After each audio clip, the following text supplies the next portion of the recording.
ውለታሽን በምን ልካስት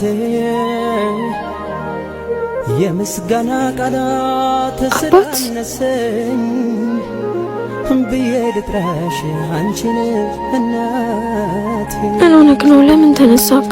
አይ ለሽንት ተነሳውኝና አባ እየዋሻኝ ነው። እንቅልፍ እንኳን እኮ እየተኛክ አይደለም። አንተ እንደዚህ መሆንክ ምን ያህል እንደሚያስጨንቀኝ ታውቃለህ?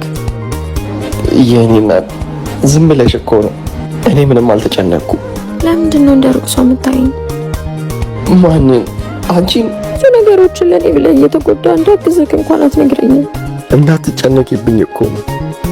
ከዛ የመሰለ ህይወት ውስጥ አውጥቼሽ እዚህ ሁሉ ችግር ውስጥ የከተትኩሽ እኮ እኔ ነኝ። አባት ሁለተኛ እንደዚህ እንዳትል። አንተ ምንም አላጠፋህም። የገባንበትን ችግር ተባብረን እንወጣዋለን።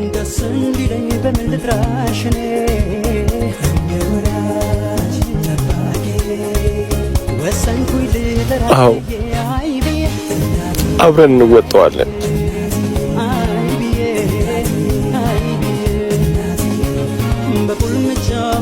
ምንድነው ለ50 ሺህ ብር እንደዚህ መሆን? ይሰጣል በለው። እንደውም አካውንቱን አውላክልኝ እኔ ልክለታለሁ። እሺ የእናቴ ልጅ ምን እያልከኝ ነበር? ቃል ችግር ላይ ነው። አሁን ነው እንዴ ችግር ላይ መሆኑን ያወቅከው?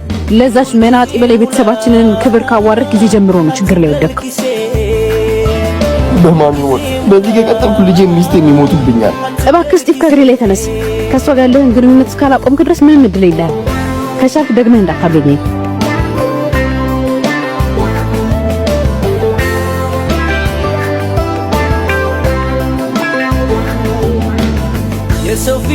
አቤላ አንድ ልጅ መጣ በር ላይ እየጠበቀች ነው። ማነች?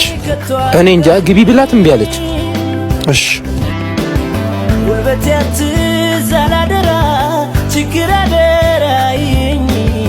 አንቺ ነሽ እንዴ? ለምን አልገባሽ? አይ እዚህ ብንኖር ይሻላል። እሺ ምንድን ነው? አቤላ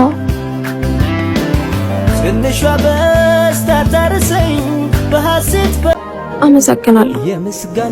ለቸገረው መርዳት ለፈጣሪ እንደማበደር ነው። ሌላም ጊዜ ሲቸግርሽ መጥተሽ ጠይቂ።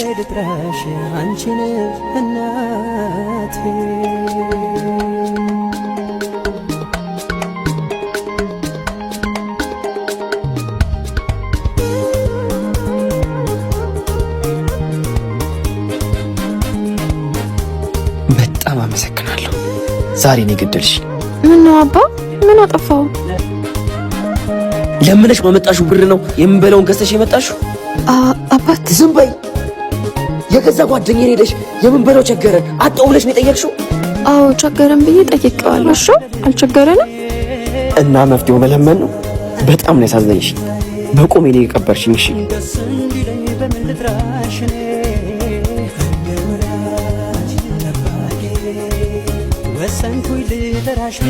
እንዴ እዛች ጋር ለመድረስ ነው እንዴ 150 ብር የምትለው? መክፈል ካልቻልሽ ራስሽ ተሸክመሽው አትሄጂም እንዴ? ምንድነው የምትይው? የኔ እናት እኔ ልሸከመው እንዴ? አንተ ከሰል ትሸከማለህ እንዴ? አዎ ችግር የለው።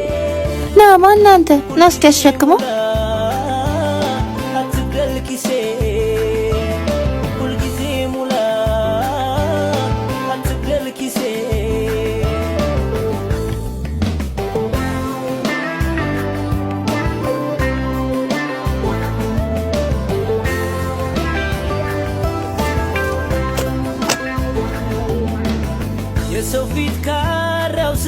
ይሄ ለሚስት ነው። እሺ ይሄ ደግሞ ላመጣህበት።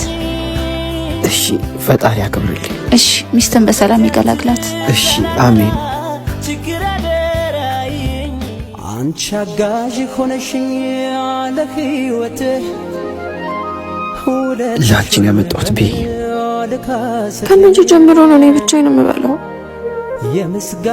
በዚህ ልክ ነው ማለት ነው የጠላኝ? እማ እኔ ነኝ አንቺን የምጠላው? አይኔን እንኳን ሰጣኝ ሳስብ የገብተልተኛ ነው። እናቴ ይቅርታ፣ በጣም ተናድጄ ስለነበረ ነው። እንደዛ መሆን አልነበረብኝም። በጣም ይቅርታ። አባ ተቆጣኝ፣ የፈለከውን በለኝ፣ ግን እባክህ እንዳትሆንብኝ።